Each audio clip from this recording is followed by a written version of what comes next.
How often have you heard yourself say, "My head hurts too much to go out tonight or to come to bed"? You know, this sting hurts from the bee.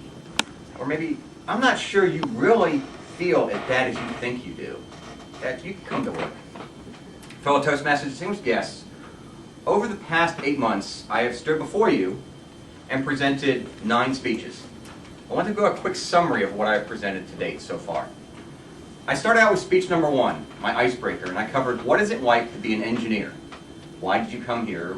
Why do I have a family of 6 now, including a dog and a cat, and a lovely son and wife right there? I continued with speech number 2, which was right after my son was born, was what is it like and what is the importance of being a dad? I followed that quickly by speeches 3 and 4, which talked about why is it that being in Toastmasters is so important.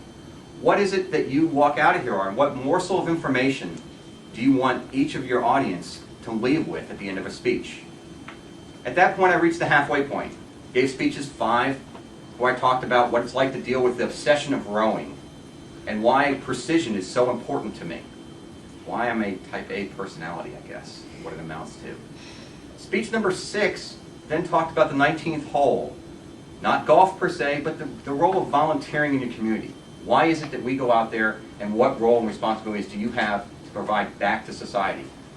I then continued with 7 and 8. Speeches 7 and 8 for me dealt with research. And I was talking about the Army and what my career is right now.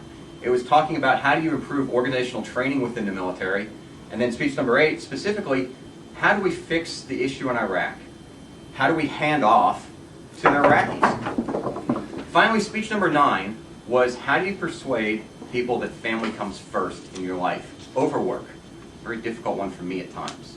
So that leads me here today to stand before you with speech number 10. What I want to talk to you today about is a little more about my philosophy of life. Specifically, once upon a time there was a general. He had troops, but it was a small army, and he was going against a much larger force. As he was going into battle, his troops passed a temple. So they stopped at the temple to pray to the gods for battle, to give them strength to overcome this superior force. They stood up before them, and the general said, "I have this coin right here.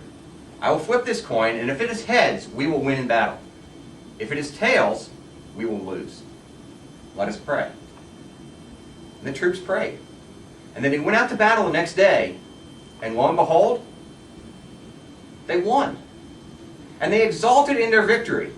And the general stood before them, and he said, "You know, you prayed to the gods, but the coin was heads on both sides." What I'm not talking about is fate or military victory per se. I'm not even talking about cool tricks with a coin. What I'm talking about is attitude. In its simplest form, stripping away all the barriers, all the layers of the onion, it's about a state of mind, a state of feeling. Attitude is infectious. It's something that can get you through tough times, and it can reward you with bountiful benefits if you have a positive attitude. Most of us know inherently that a good attitude helps you in life. But how do you maintain that attitude when life is not so good? I can't really tell you an answer to that, because each person has their own capabilities, their own mechanisms to get through life. What I can tell you about is a story of one young girl. This young girl has a genetic defect called pseudoarthrosis. This term is basically, for those who don't know, is a false joint. Technically it means that you have a fractured bone and it cannot heal itself.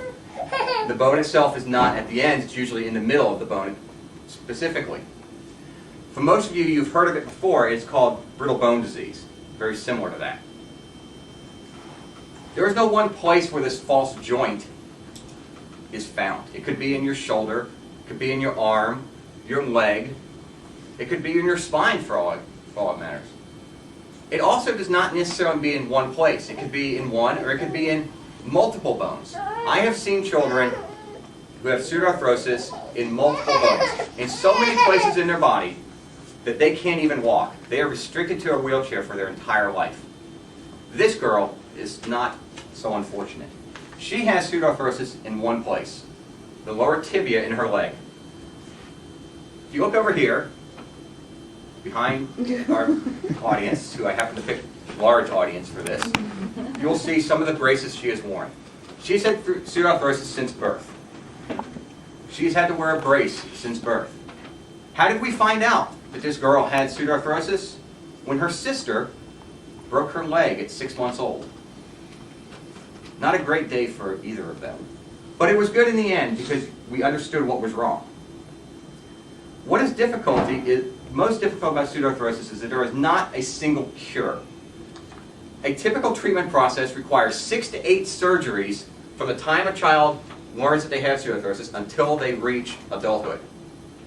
What does a surgery entail, you ask? It entails going in, being put out, and then they go in and they scrape bone. Take a knife, they cut you open, and they physically scrape the bone from somebody else, some other place in your body, and they transplant it to wherever the pseudoarthrosis is. The goal is to spur bone marrow growth.